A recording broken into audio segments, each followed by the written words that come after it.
gonna fucking nuke all of them off the face of the earth, like. And I was like, oh, you go into the conflict, these men are that fucking committed. This, and this is the thing is, the Lord, like that got put on ice for a bit, but now it's all coming out, because even like the late 90s, you had as well like the fall of the Soviet Union. It was like, it seemed like all this kind of calmed down, but then after you had like 9/11, the war machine started grinding back up.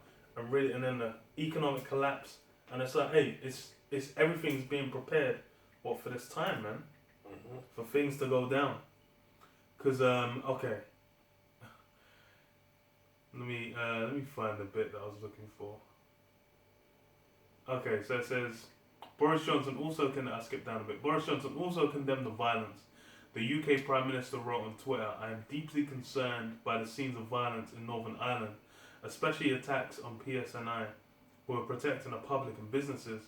Assault on a bus driver and the assault of a journalist. The way to resolve differences is through dialogue, not violence or criminality."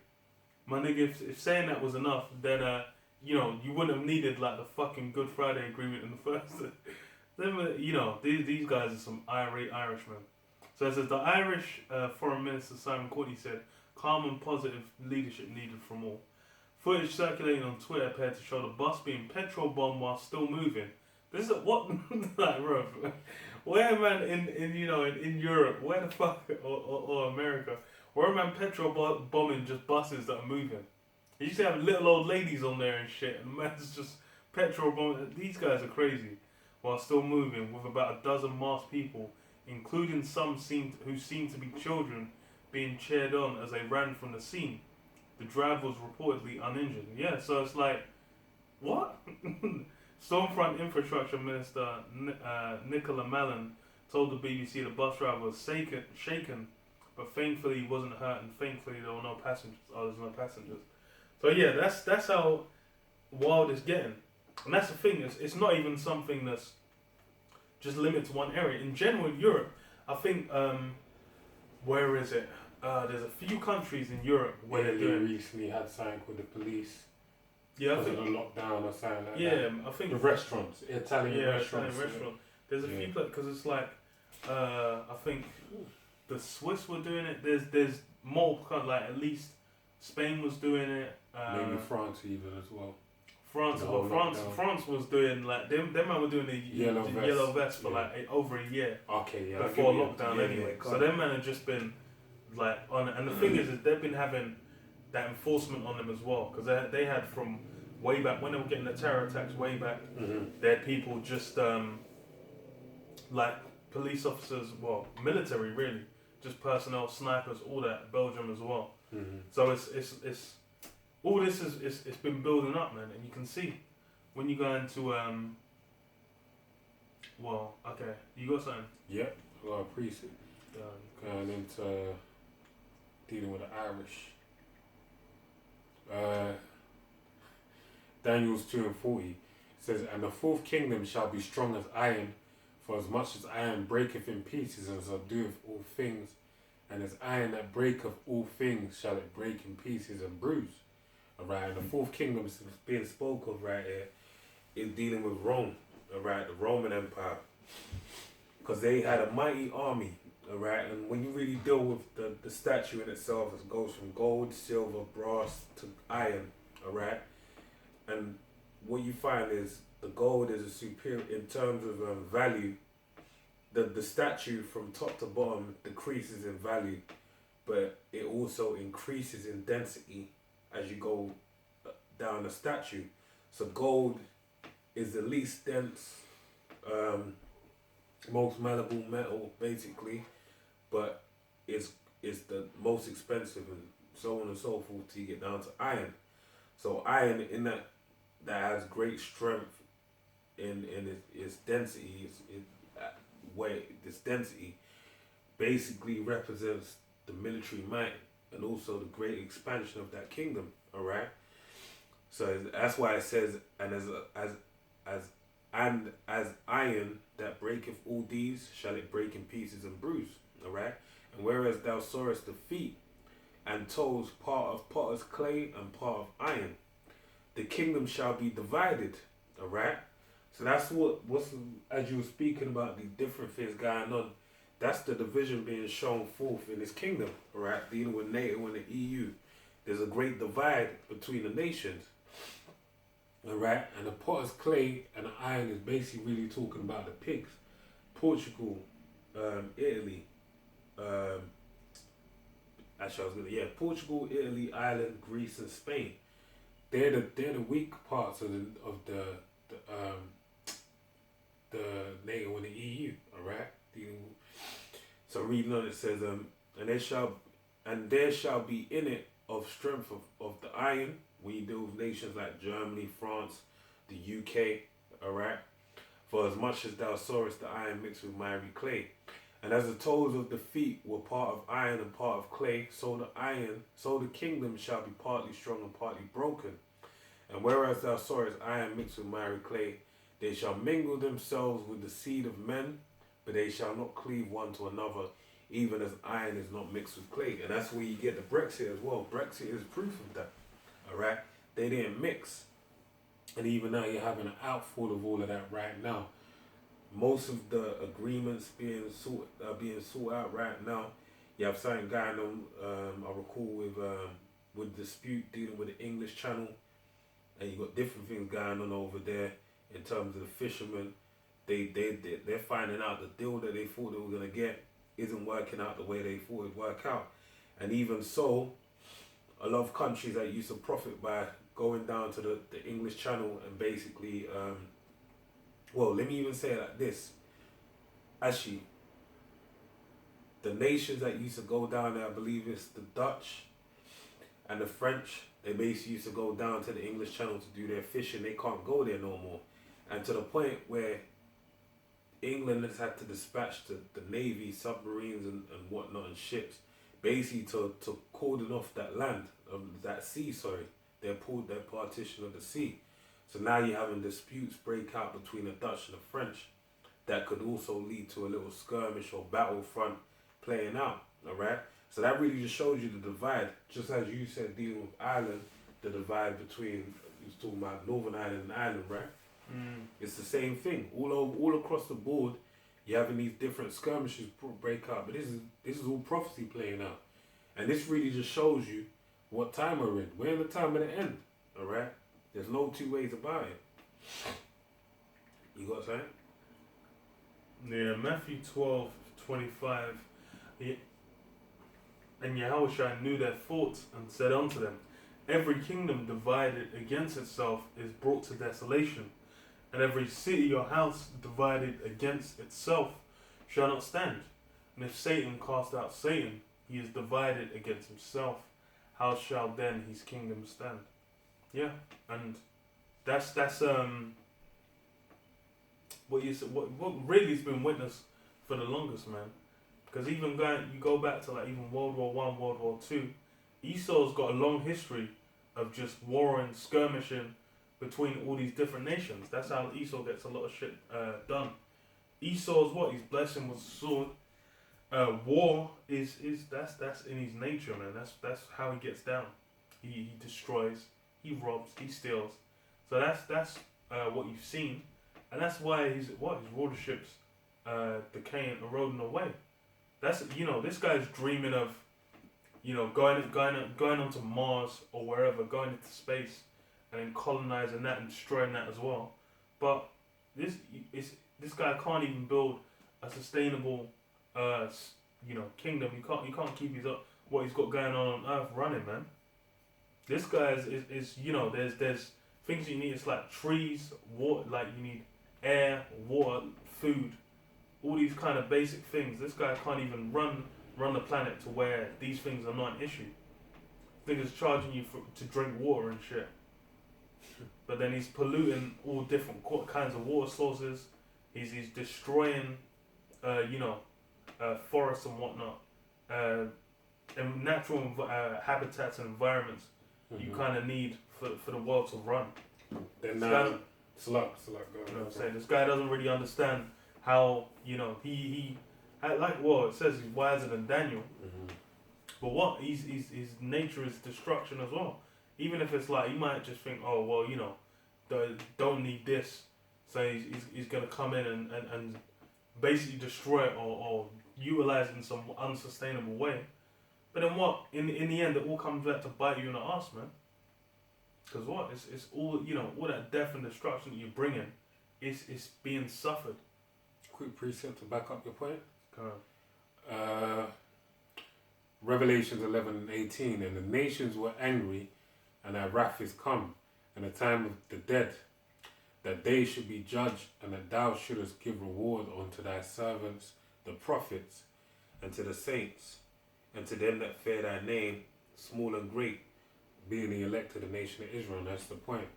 And shouldest destroy them which destroy the earth. Yeah, destroy them which destroy the earth. Because that's what Esau's one of Esau's biggest crimes, man. Destroying the earth. What, since he's come in power, you go back to the Industrial Revolution, that shit just has done all kinds of waste and destruction. You go around to all these. I remember watching a documentary years back, watching a documentary in like Eritrea and Ethiopia. These Italians, when they fucked off, they just left a bunch of fucking tanks, bunch of military hardware just rotting in the middle of nowhere. And it's like, that's how Esau kind of is. He's wasteful, destructive. Then it's just that, even with nuclear waste, man, it's like in The Simpsons, they used to make jokes about how like nuclear waste is just getting dumped any which way, and it's fucking up. That's where you get like the free eye fish. Yeah, The Simpsons. Yeah. They will show up, man. Because why? That's how Esau gets down. You know, recycling was meant to be this whole thing. Oh, we're saving the planet. Blah blah blah. I watched a YouTube video by some guy kind of going into it. How essentially that was only something that was done so that plastic could continue to be used. Plastic, which is one of the most destructive things created on planet Earth. Mm-hmm. You know, ingesting it is destructive. Leaving it in nature doesn't break down, so it's just completely destructive, man. You see fucking ducks and whatnot with like those 6-ring can holder things, yeah, all stuck in them. They say they're finding like tons of fucking plastic in like whale stomachs and all this. This is plastic islands floating out there in the ocean as well. Yeah. Then you got this motherfucker, David the Rothschilds, you know, making plastique, making a boat out of it and sailing around. What the fuck is that accomplishing? These guys are the ones that are running the society. These guys are at the top. These guys could set basically fund and make like run sustainable systems. But now destruction is part of it. Why? Because that greed as well. That's why it's like people really, even with the plastic, the solution was meant to be like, oh, now you got to pay for plastic bags.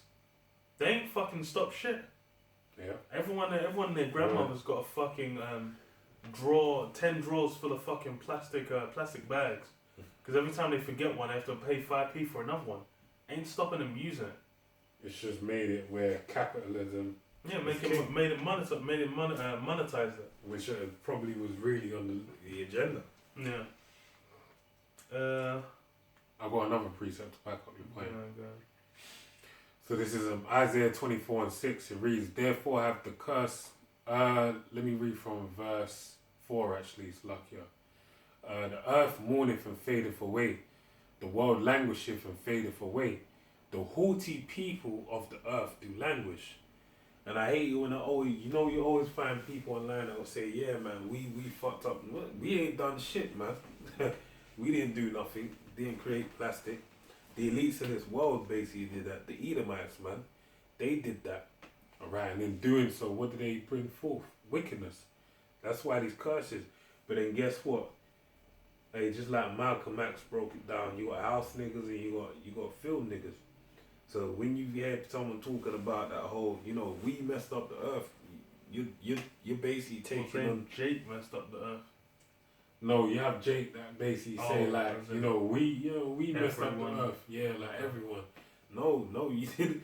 But when they say that, they're taking the covering of Egypt, taking the covering of their master. They basically and really, though hand join in hand, the wicked shall not go unpunished. You're basically gonna enter into that judgment because you've made yourself equal equally yoked with him. So anyway, it says verse 5, the earth also is defiled under the inhabitants thereof, because they have transgressed the laws, changed the ordinance, alright, broken the everlasting covenant, the land Sabbath, all these different things, changed the calendar, changed the days of the year, alright, and transgressed the laws, the 613 biblical laws, alright, which they took upon themselves. Read Psalms 50 and 16 and verse 17 as well. Therefore have the curse devoured the earth, alright, and that's why now you have also Zechariah 5 come into play, alright, because you have Yahweh, the angels basically watching this place and reminding Esau, Edom of their presence onto the day that's coming, alright, because when they see them chariots, they know what it means, alright, they know about the scriptures. Enoch spoke of it from the seventh of Adam. He spoke about the Yahweh Shai coming with thousands of the angels, alright, and then he was beamed up by a chariot. So now, just like just like Enoch spoke of it, right, kept speaking about the chariot the whole time he was on the earth, prophesying of it, and it was taken up by one. Now you have it on a greater magnitude where you're seeing chariot signs all over the earth, alright? So it says, therefore have the curse devoured the earth, and that's why you got all these plagues upon the earth like plastic and things of that nature. And they that dwell therein are desolate. Therefore the inhabitants of the earth are burned and few men left. Alright? I think I can grab one more unless you got something. Just a quick one. I'll say grab it, because I've got to kick in like a few minutes though. Alright, yeah. Close up in just a minute. So it's Isaiah 14 and 8. This is when Esau's destroyed. The whole earth, 47 and 7. 14 and Isaiah 14 and 7 and verse 8. The whole earth is at rest and is quiet. They break forth into singing. Yea, the fir trees rejoice at thee, and the cedars of Lebanon, saying, since thou art laid down, no fellow has come up against us. Alright? And that's basically them talking about the trees are going to rejoice when Esau falls, because why? There's a fella's basically a lumberjack. So when it cuts down trees, they're going to say that no one's risen up to cut them down, basically. You got something? You want to close on or something? Yeah, I'll close that. Yeah. Ezekiel 28 and 6.